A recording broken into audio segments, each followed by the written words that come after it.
Hey guys, Miss K here. I thought before I go to lunch that I would take us on a nature walk today. So we're gonna walk around my yard and we're gonna see how many different kinds of plants and trees we can find. And I think I also hear some birds chirping. So let's walk around and see what we can find today. So this is a Bradford pear tree.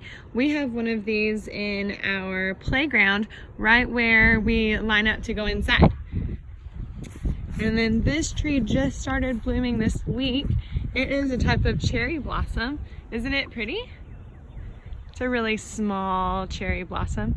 And I just found some tulips around the side of the house that I wanted to show you guys.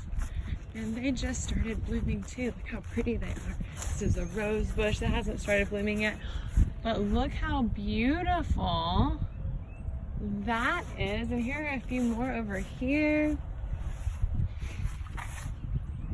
Ooh, I hear a bee. And this is a Spanish maple tree. We have some azalea bushes on the side. Mr. K taught me the names of all of these trees. This is a crepe myrtle. It doesn't start to bloom until the end of spring or early summer. This is a dogwood tree right here. So dogwood tree, that is our state tree. So we have a state bird, which is the cardinal, and they're just all symbols of our state. But the dogwood tree is the symbol of North Carolina, which is pretty cool. We have some more rose bushes here in the back of the fence. And then the last thing I wanted to show you, there are a few more things in our yard I wanted to show you, but I wanted to show you the magnolia tree. So if we were in school right now, we would be getting close to starting our unit on North Carolina plants and animals. And so magnolia trees are really common in this part of our state because they grow best in the kind of soil that we have. And so that's a magnolia tree. They also smell really, really good.